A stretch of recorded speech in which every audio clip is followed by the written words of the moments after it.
Thank you for tuning into another episode of Leaders Lane. Today, I'm joined by Versaviya Despars. After hitting her lowest point from a dream job rejection, she took the leap to starting her own branding studio. Determined to find a way to make it work, she navigated missteps and numerous aha moments, which I'm sure we can all relate to, before landing on her niche. She's now a certified story brand guide, owner of Pivot Branding.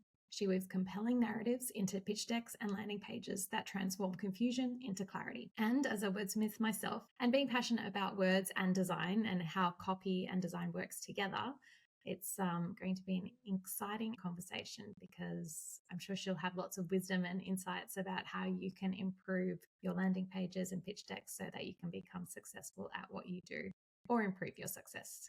All right, Versaviya, welcome to the conversation. Thank you. I'm so excited to speak with you. And I really respect your wordsmithing as well. I'm super glad we found each other on LinkedIn. Yeah, awesome. So tell me, well, let's take the listeners back to before you decided that you were going to get into branding. Where were you working? And was this like the dream job of your life? Did you think that you were going to be doing it forever? So I landed a agency job shortly after getting my degree in digital media. And that was a big break for me because, it was this fancy Seattle job. It was my first big thing. I even moved an hour away from home to be there and enjoy this company. And it was amazing. I had a great time. I was on the video team of the agency, so I got to really experience from beginning to end how they crafted a story for a commercial. So we got to think about the brainstorming, and then we'd meet with the client, and then we'd come back and make a plan through all the pre-production, and then we would film it, and I would be the production assistant, and then editing came after. So that really gave me an appreciation for storytelling, and I've always considered myself a storyteller since then, and just always been fascinated by stories, like aren't we all, with movies. I've always been a Disney nerd, so all the princess ones just they get me going. I love me some Belle, some my favorite ones like Ariel, all the classics. Yeah.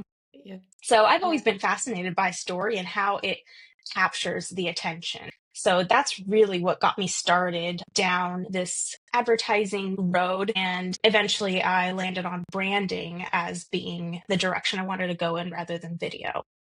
And then, so what was the time frame? So, you finished up with your job, and then how long did it take before you realized this is the direction that I want to go in? Like branding is what I want to pursue.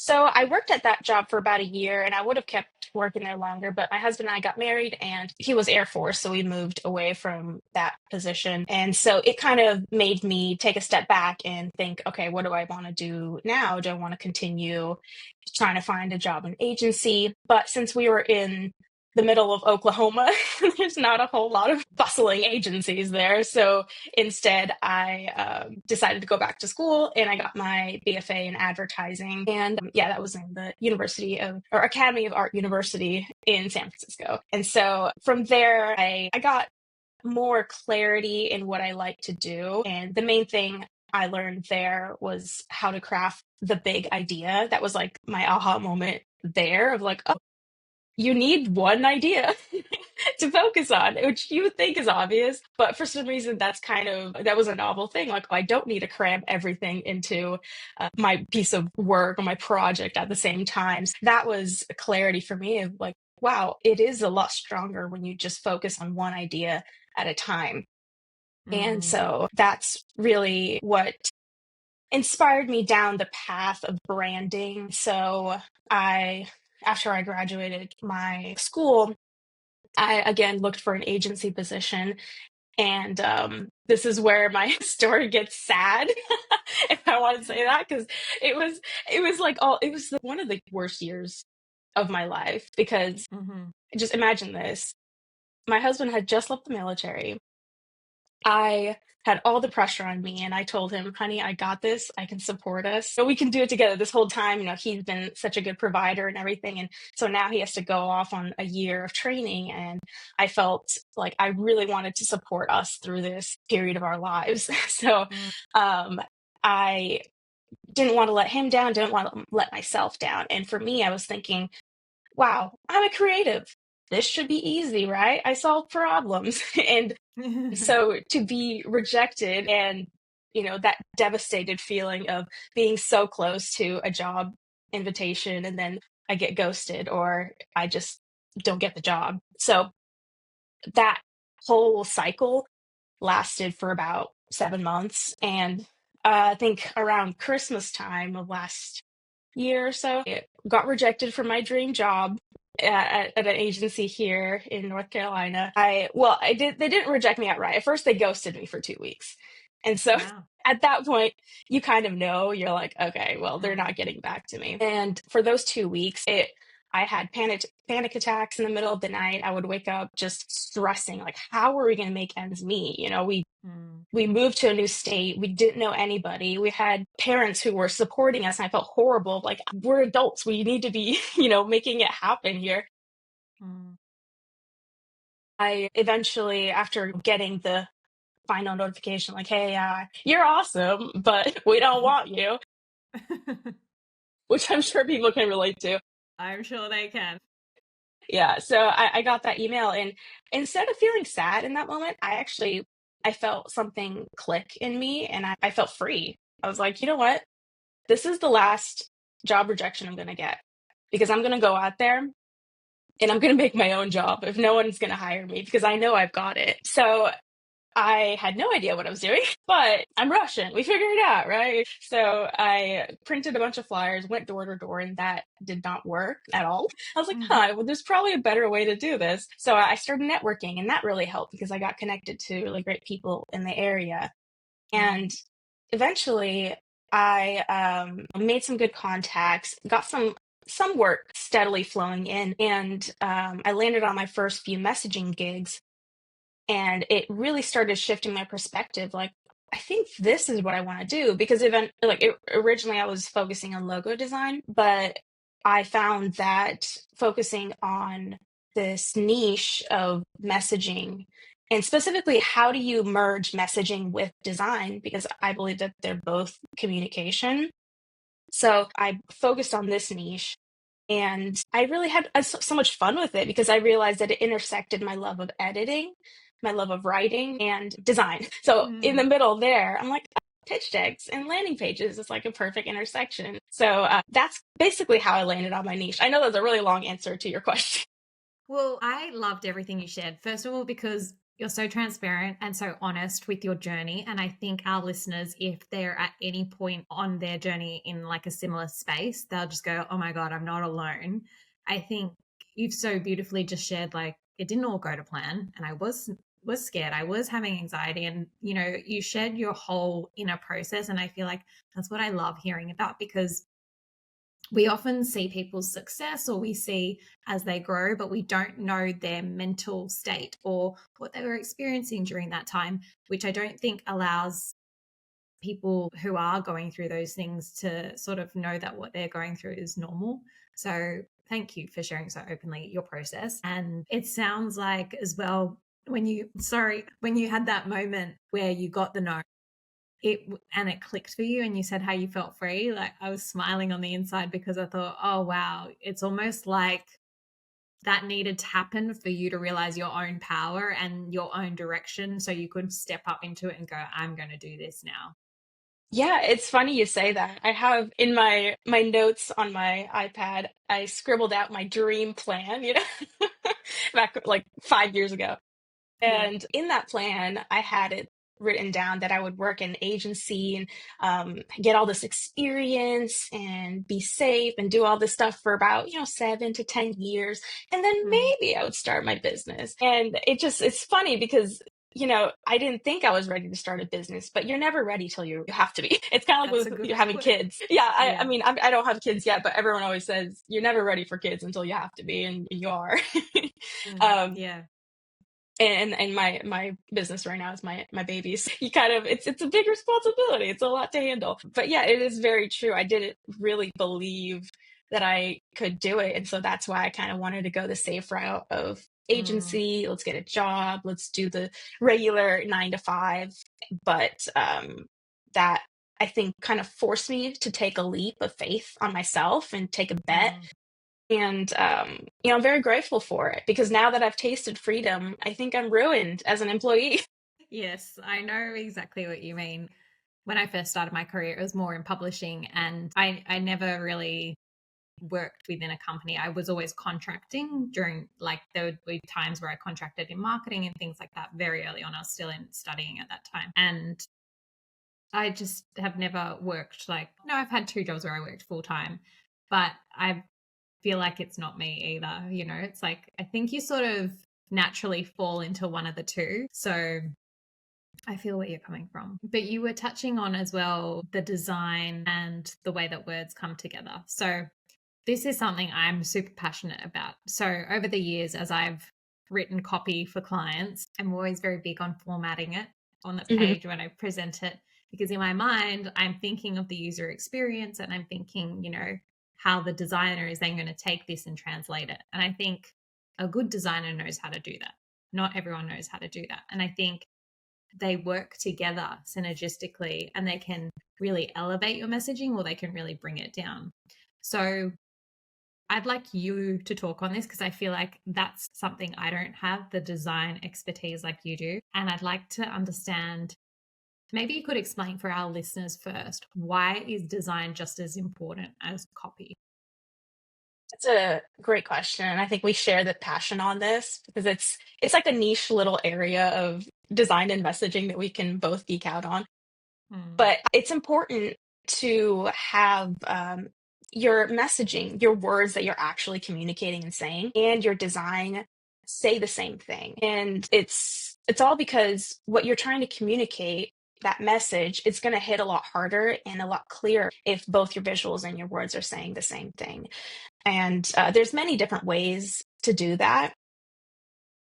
But for me, they're so interconnected that oftentimes I'll write down the words. Like that's usually my process. I'll write down an outline in Google Docs or whatever of a deck that I'm working on. And then the minute I put it on the slide and start arranging the words, I see the flaws in it a lot better because I've put them on the page and I can see now like, oh, this doesn't line up. This is way too long. This is odd. So when you have words arranged on a page, people experience it through through how those words are arranged, if that makes sense. That's a kind of a circular statement, but what I mean by that is, the way you bold your headlines, the way that your spacing in your body copy is laid out. I mean, that's why on LinkedIn, everyone always says, you have to space out each line with a space in the middle, because if it's just one big block of text, then nobody's going to want to read it. And I think nowadays it's especially important because nobody reads anymore. They all skim. And that's normal. That's not a bad thing necessarily. We're busy, we have lives, and no one's going to sit there and read a huge block of text trying to decode what you're saying.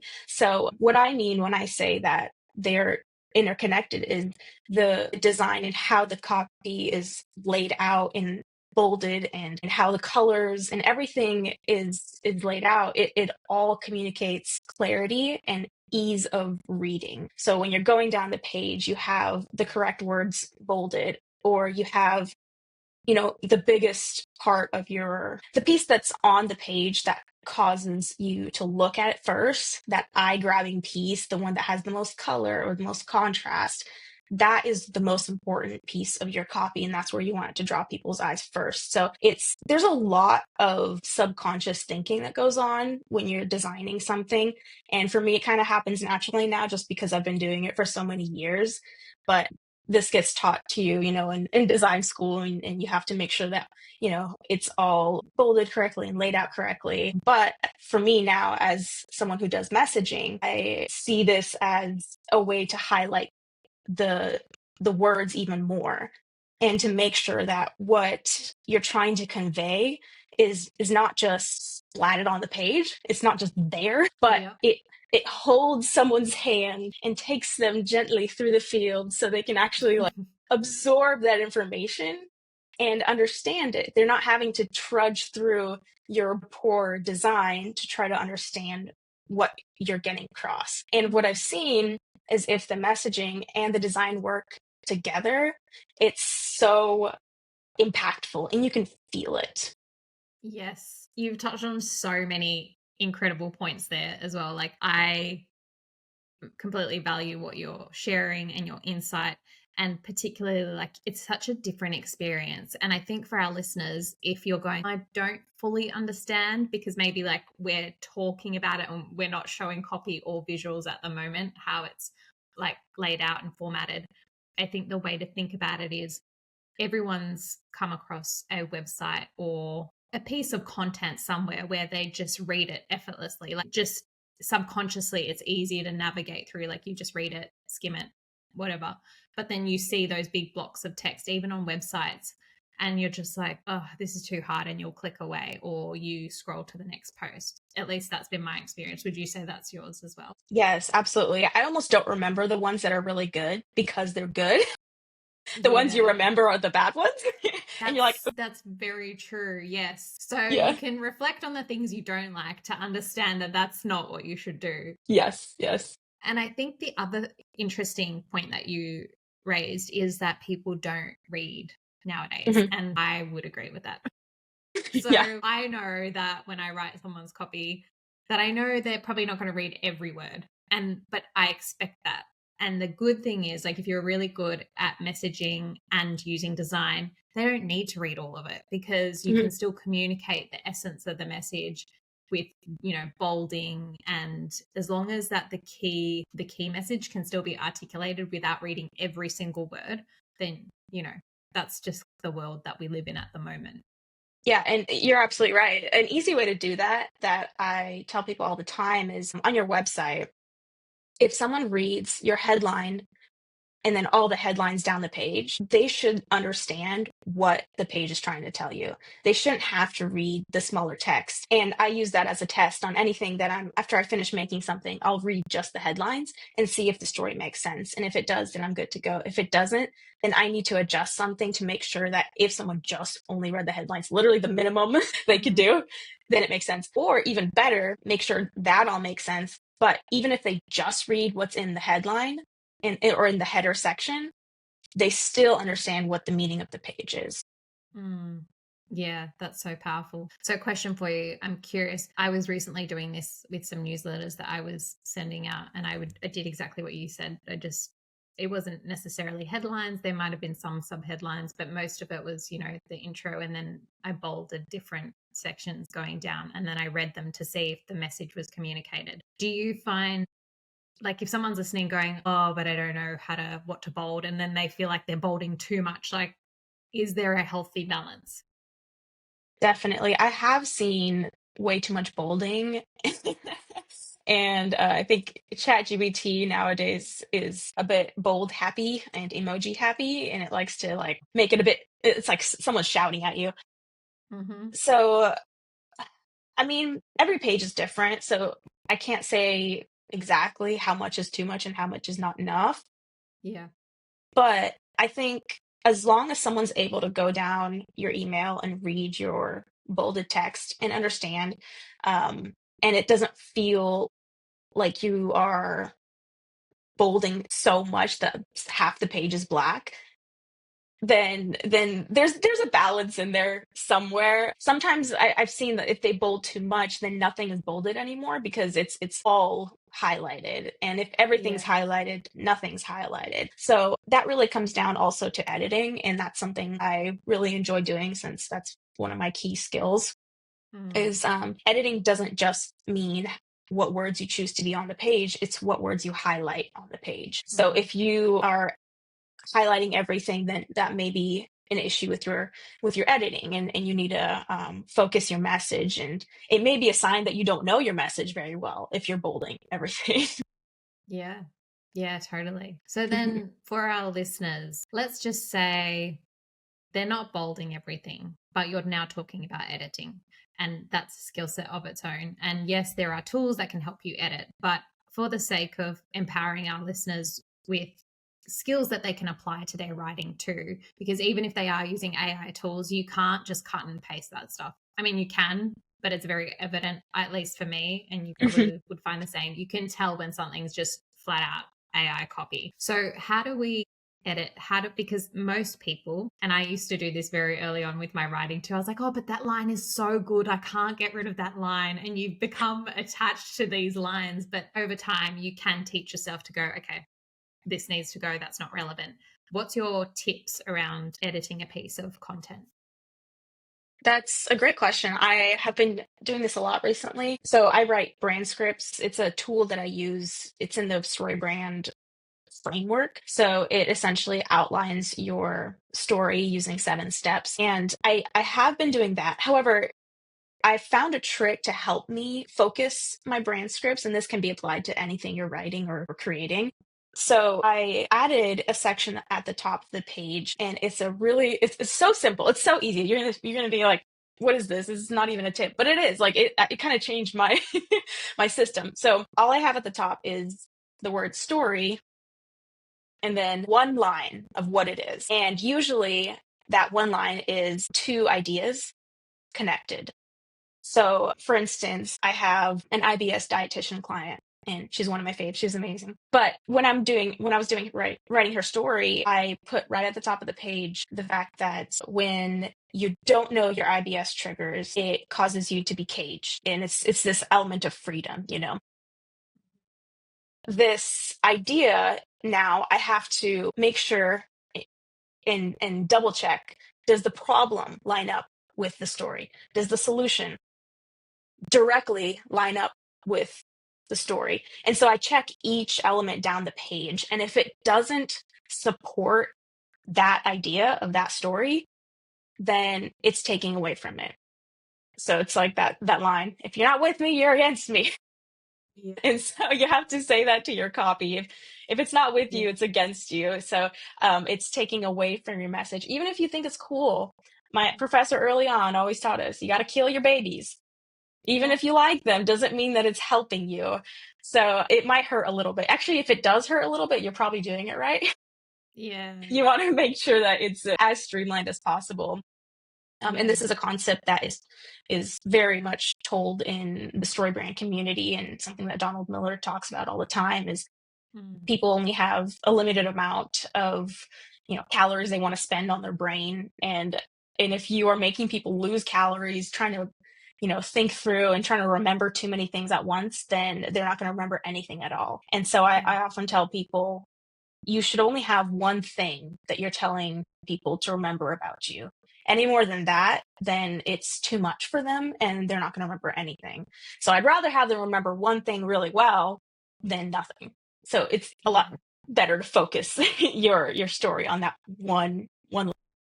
Yeah. And it really makes the messaging and the story and then the service or the product that you have so much stronger, because I think, like you said, our brains, they can't take in too many things. So if you're telling me you can help me solve my messaging problem, maybe that's too vast because there are elements. Let's just landing pages, for example. At least my brain knows, I'm like, okay, I can go to Versaviya and she can sort out my landing page. And then, Yes. all my other stuff, like down the line, my brain doesn't need to go, okay, but she also does this and she also does this. And maybe she can help me with this. It's like my brain can just focus and be like, okay, we're just focusing on a landing page today. So then you become memorable. And I think everyone has probably their different thoughts about whether you should niche or, be not niche. A generalist, yeah. A generalist. Thank you. The wordsmith got lost for words. Yeah. So I'm not sure what your take is on it, but despite whether you're a generalist or you niche down, it still just helps people pay attention and then they can learn something. Because if we're giving people a bunch of things that they could apply, like let's say we're writing a LinkedIn post and I give you like the top 10 things you could do to improve your landing page, I think I would probably be overwhelmed, if I didn't know anything about writing and I had to remember 10 things. But if you told them to me in a story and maybe you told me the first thing that I should focus on, maybe on one day, and then the next day you taught me something else, I think that's a more empowering way to share your message, even if it's not for copywriting, whatever your business is. Absolutely. Yeah, focusing down on that main idea. It's kind of like the first thing I learned in college. What is the big idea you're trying to say here? And it's so much stronger when you wrap it in story, like you said. And I don't think we really touched on the power of story, but that is the most ancient technique on how to arrange information in a compelling way Mm. for us as humans to remember. I think of it kind of like music. Music is memorable and we like it. But why? What is the difference between music and a random collection of sounds? Like, what would you say it is? To me, there's a rhythm. And I don't, okay, so I don't know. For me, writing has a rhythm, and to me, Mm. music has a rhythm. So, but I don't know if that's just how I process it. So to me, I think I remember lyrics through rhythm. I don't know. No, This is a good I question. asked just because like everyone has a different answer. I'm always curious. Yeah. But for me, what I see as the main difference is structure. You can have random noises all together, but if you arrange them in a specific way in a beat that has, 4/4, whatever, I'm not a music major, but Yeah. arrange them in the right way, then you're like, whoa, there's a beat. Or if you're like, sometimes it Yeah. happens naturally and you're walking in the world and the rain starts like pitter patter, and you're like, Yeah. let's go. It's a way to organize information. So music does that for us, and then we can then Mm. understand it. Same way with information. Instead of just being thrown a bunch of information and details, like if someone gave you a list of everything that happened in a John Wick film, in no Mm. particular order, how easy would it be for you to remember that? It's kind of Yeah. difficult. But if it's arranged Yeah. into a story and it's compelling and there's emotion, it makes you feel something, then you remember it. And so Yeah. what I find is exciting is, okay, that makes people really like it and it's emotional and it makes people feel something. How do we take that and now apply it to your marketing? And Mm. that's really where you make a lot of money, is when people actually resonate with you, because you're not speaking to them like how cool you are and how cool your story is, but you're speaking to their story. And Mm. everyone's story is the most interesting thing to them in the world because that's just how it is. And so if we Yeah. learn to speak that in their language and position them as the hero, and just position ourselves as the guide to help them, then it's a huge game changer in your marketing. I feel like I want to be like, high five, sister. I'm so on board with that. Yeah. So, okay, I have no doubt there'll be someone listening and they're going, okay, great. Well, where do I start this story? Where do I get my big idea? What would you suggest? I know everyone's story is going to be different. Everyone sells something different, but what's a good place to start for anyone? The first place I would usually begin is writing out who you're talking to. Because if you don't know who you're speaking to, what their pain points are, and not just like demographics of, where they live, where they went to college, what kind of car they drive, all that stuff is kind of standard in marketing and it's sort of helpful. But really, what I want to know is what keeps them up at night. What, do they call their mom crying about? What makes them do a little dance when they're happy? What are these little things that make them tick? So if you can really truly understand who you're speaking to, then your messaging becomes so much more empathetic and so much stronger to that specific person. And that is really the key, is like narrowing down your messaging. It's so tempting to speak to everyone, but when you're speaking to everyone, you're speaking to no one. So if you can narrow that person down and get almost just even write out like a persona of who you're speaking to, what color hair they have, and how many kids they have, like just actually a specific person, or have one in mind that you can kind of envision that you'd actually know in real life, then that makes your messaging so much stronger and it makes what you say actually hit on what they want to hear from you. Yeah, that's a great place to start. I agree. It almost helps the mind focus. It's like once we're clear on who we're talking to, then it's like further ideas can come out. But if we don't know who we're talking to, or we don't know the purpose for this piece of content, it's like, well, how do we direct that energy and that creativity into what? Because we don't know where it's going. Hmm. So Hmm. I think that's an awesome place for our listeners to start. And I've also heard, from different founders that I've interviewed over the years, often sort of I ask them, where they were at or something about their journey, and they were like, oh yeah, I was creating this for my best friend, you know, she was like my ideal customer, or I was creating this for myself because I saw a gap and I was the persona or the avatar. So they could still, you know, write their messaging towards that person. I had a client as well, she's a psychologist, and somewhat recently she asked me a question about writing her content, and I said just focus on writing it to one person, whoever it is, like if it's someone you know, like your kid, anything. And later she told me, she was like, that totally transformed how I was writing. And it made me smile Hmm. because often, like when you're in this sort of industry, you learn these things, but if you're not and someone's trying to build their business, then it's like, oh well, if someone doesn't share these insider tips with you, how else are you going to know? It's also a bit difficult for people because you don't want to feel like you're excluding anyone, and so that's why you try to keep it more general, and eventually you're just vanilla, and no one Mm. really hates vanilla, but no one really likes it. You want to make sure that you know you have an opinion, you have a personality that Mm. you're you know putting out there, and that's okay. It's good to have that point of view. And I think to get even deeper with it, it's not just like the personality and the persona. This is again kind of coming back to the niche talk, which I'm a big believer in. You should niche in what you do. Uh, not necessarily like you have to stay in that niche, but choose something and try it out, see if it works for you. And if it doesn't, then pivot. That's what you got to do. Mm. And I recently was talking to someone and they were scared of niching down, and I asked, so where do you get how many clients do you get from this service, from this service, from this service? And he's like, oh yeah, I pretty much just get all my income from one of these services. And I said, why aren't you talking to that person? And so that was a bit of Yeah. like, An well, aha yeah, it's kind moment. of like the 80-20 rule. If 80% of your energy is or your income is coming from one thing, why are you spending so much energy, on all this stuff that doesn't work? It's like narrowing down on that focus to make sure that you are really putting your effort where it matters. Yeah.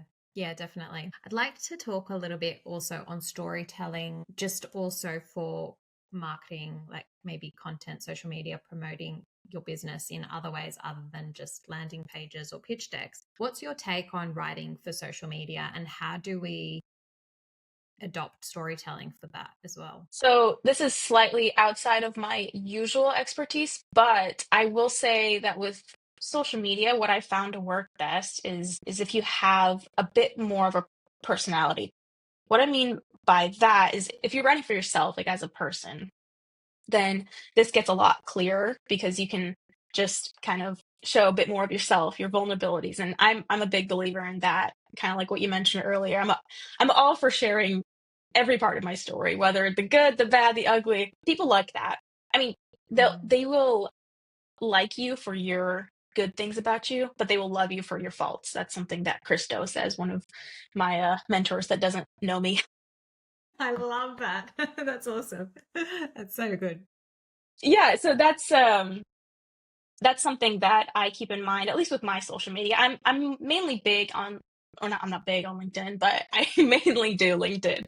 That's my main social media, Mm. and I know most about posting through there. And what I've seen on that is it's so important to be authentic and show bits of yourself that are not just, what your business offers are, what your services are. Mm. Like I've seen some people consistently just over and over post like, "Hey, I'm a graphic designer. I do this. Hey, do you need this? Hey," like, whoa, no one wants to hear that much, selling. So if you Yeah. could just pull back and speak to people like they're people, then they Mm. tend to appreciate that a bit more. And you can apply that to bigger brands as well. And you look at Wendy's, like Mm. that's a fast food chain, and yet they're doing all this spicy, sassy, content that got them so much attention, and that really sparked the whole, rise of the fast food sassiness, I guess. Yeah. But yeah, it works. So some just having a point of view and a personality, it's very captivating. Yeah. I totally agree with you. I find the content that I gravitate towards is when I get to see a glimpse of someone's personality in it, or Yes. they tell me a story that then weaves back into their business. Mhm. And I think that is way more impactful. And we touched on it in the beginning. Like, it's the story that engages the person and then they remember it. And I've often said in the past is you could give a presentation or write a piece of content, and maybe that person won't remember exactly what you talked about, but they'll remember that feeling that that post gave you. And they'll be like, oh, that was a really good story, or they were moved. And that's the point of what we're trying to do here in anything that we're sharing. And Mhm. I think stories do that, telling people facts and, hey, my business can help you. That creates no connection. Like, if I just Mhm. said that to you right now, you'd probably be like, oh, Yeah. that's nice, Monica. Like, but without any sort of conversation or hearing why I love what I do or how I Mhm. could help you, or just any sort of storytelling, there's no way for us to connect. And I guess ultimately that's the power of stories. They connect us. Yeah, absolutely. Actually, I used to want to be a psychologist. So for me, this was Mm-hmm. always super fascinating. Like, how do people absorb information? How do they react to what you're saying? And the cool thing is people are so self-focused that they will take anything and apply it to their own lives. Like, we're watching some random show, my husband and I'll see a random character like, you know, barreling down a hill and be like, oh yeah, that's me when I hear breakfast is ready. Like, people will just find random stuff and connect it to their Yeah. lives because, like I said earlier, that's their main focus is themselves. That's just how it is. So you don't need to even make it super on the nose, but start with that Mm-hmm. story. And for me, I always like to wrap any sort of lesson. Like, people are almost resistant to learning sometimes, so you have to like wrap it in a story, and turns out they're learning about your services through hearing a cute little story. So Yeah. the master of this is Matthew Dix. I'm reading his story, or his book Story Sell right now, and he Mm-hmm. is super super good at this. He can take any sort of story from his life, and he's famous for doing this. He keeps an Excel document of all the stories in his life, and he writes down like 1 to 4 stories every night about his day. And so he keeps a log, and he uses that as his ammo on how to make a Mm. point about something. So I think that's a wonderful way, an example of how stories are so powerful that you should collect them like little treasures. I love that. Little treasures. They so are. I know. I often I often find I'll be walking somewhere and I get this idea or something's just happened to me, and I'll get my notes out, because if I'm, nowhere, I'll like write myself a little note and I'll be like, I can turn this into a post later. And but it comes organically, and I want to share with our listeners that it doesn't have to be this big revelationary story. Like, it can be something that happened to you at the supermarket. It could be an exchange with someone that you had. It can be like simple things, and you can turn them into stories because it's just interesting to people. And like you said, and you so beautifully said it, is like, people will read your content and they will look at it through their own filter, and you don't have to connect the dots for them. They'll connect the dots and see themselves in it themselves. Absolutely. Yeah. You see that in movies all the time where something is so on the nose and you're like, oh gosh, like they do that with politics all the time. I hate when people shove politics into movies, regardless of what side you're on. It's just annoying because you go to a movie to escape, like they just shove it in there, and you can tell that it's not done with like any sort of subtlety, and so people can feel that if you are forcing something that doesn't want to be there. It's a lot better for you to just take a step back and see, does this actually fit, and make sure the storyline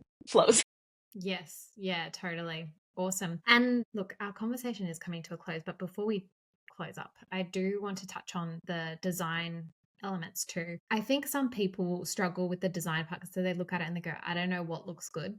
So, what would you recommend other than, someone coming to you and seeking your services to support them? Because you really do offer a great package. Like, you're great at messaging and you do great design and you blend them together, which I think is amazing. Mhm. Because as someone that's seen like great copy butchered by bad design, it breaks my heart. uh, so how can someone start? Like, how do they know who's a good designer? Where would you reach out for someone that, like, what's the difference between a good designer and a bad designer, and how do you know where to find them? it's a bit of a loaded question of how do you know if someone's a good designer or not. It depends what you're looking for. Mm, I would say for me, I consider a good designer someone who uses design to communicate, not to decorate. hmm I've seen this a lot, especially with new designers. They'll put like a flower in the corner, and it's like, oh, why is that there? And they're like, I don't know, it's pretty, but there's no function to it. Form over Yeah. function is what all these new designers do. But what you really need to make sure you're doing is that every single thing on the page has a purpose. It's supporting Mm, what the message is of that page. And also that the hierarchy is correct. If you're going to get anything mm, right about design, I would recommend looking into hierarchy. And there's a lot of great quick tutorials on YouTube on what that is and how to do that. But it's essentially on how to lead the eye first. Like I was saying earlier, first lead them to that main main idea that you're trying to get across, and you can do that with color, with contrast, but basically it's the first thing that draws the eye, and it could be the biggest thing on the page, but essentially it gets you to look there first, and then mm. second, and then third. So you do that with size and all these different tools, but if you get those things down, then you're already off to a really great start. Yeah. Yeah. Amazing. Awesome. Well, I feel like we could geek out over messaging and design like all day long. And it's really interesting talking to you and hearing your insights and perspective on it as well. It's eye-opening. And I think it's going to be such a useful conversation for people that have their own businesses and they're like, I just can't figure this thing out. And AI is not doing the job that I want it to. So hopefully they can draw some tips that will help ease the process a little bit more. Absolutely, yeah. Okay, so we're going to finish off with our leaders lane sprint. It's just 4 quick fire questions and just go with your gut. Okay, first question is, what's one of the best experiences you've had in life? Going to Jamaica with my husband. Ooh, how long did you go for? 8 days, and getting there was really stressful, but it was the most relaxing, amazing experience. Nothing beats a beach in Jamaica, going scuba diving like twice a day. How nice. Was the water warm? It was, Like, surprisingly. yeah, okay. Because I just wondered, like, different places, when I say is the water warm, like, I don't just mean, like, because someone Yeah. listening might be like, that's a dumb question. No, it's But true. I was surprised too. Yeah, we went during Christmas time too. So yeah, we spent Christmas in Jamaica. I've never seen a tropical Christmas before. oh, nice. Yeah, that sounds awesome. Okay, who or what brings out your best? I got to bring it back to the husband, I guess. He definitely brings out the best in me. I feel like I'm not naturally a super nice person, and it may be like, I don't know, like biased because my husband is like the nicest person in the world, and you meet him, he's got this golden retriever energy, but he definitely has made me a much better person over the years, and it made me just more social with clerks and with just people. So I love that about him. He brings out the best in me. Oh, beautiful. I love that. Okay, what's one thing that you would like to do before you die? I definitely hmm, I would like to travel. And specifically, I'd love to go to Thailand and see all the cool Hmm. animals there. I'm a huge animal lover. So to Yeah. see like all the tropical animals and all that, elephants, that would be so cool. Yeah, awesome. You should come to Australia. We've got lots of cool animals too. Yes, I got to see a kangaroo at least once in my life. Yeah, kangaroo, there's koalas, there's possums, there's Oh my gosh. snakes. And then my final question for you is what did you enjoy most about our conversation? I think I just enjoyed how we can riff on each other's skill sets because I think we're very complementary in what we do. And so to have someone kind of like, ah, I get it, yeah, and then build on top of that. I Mm. love conversations like that. Yeah, I really enjoyed it. It was actually a lot of fun. So thank you for joining me and connecting with me on LinkedIn for our listeners. That's how we connected. So if you are on LinkedIn, please do reach out to Versaviya or myself. We'd love to chat. We're happy to talk brand messaging and design and lots of other good things. Yeah, yeah. Pivotbranding.co. Check out my work, and yeah, looking forward to connecting with anyone who wants to connect. Awesome. And I'll include all of the links in the show notes. So it was a real delight. Yeah, it's wonderful to talk to you as well.